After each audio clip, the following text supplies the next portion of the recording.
জীবন্ত প্রেত, যেখানে গল্প নয় সত্যি ঘটনায় সবচেয়ে ভয়ঙ্কর।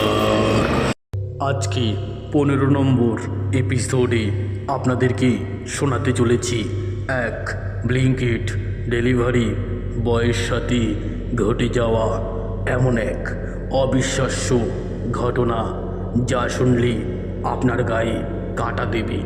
ঠিক কী ঘটেছিল সেই রাতে জানতে হলে শেষ পর্যন্ত শুনুন।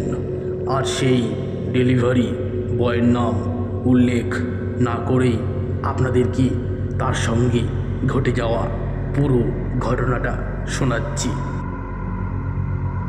ঘটনাটা ঘটেছিল কালী পুজোর ঠিক আগের রাতে, ভূত চতুর্দশীর দিন। মাত্র 4-5 দিন হলো আমি ব্লিঙ্কিটে ডেলিভারি শুরু করেছি।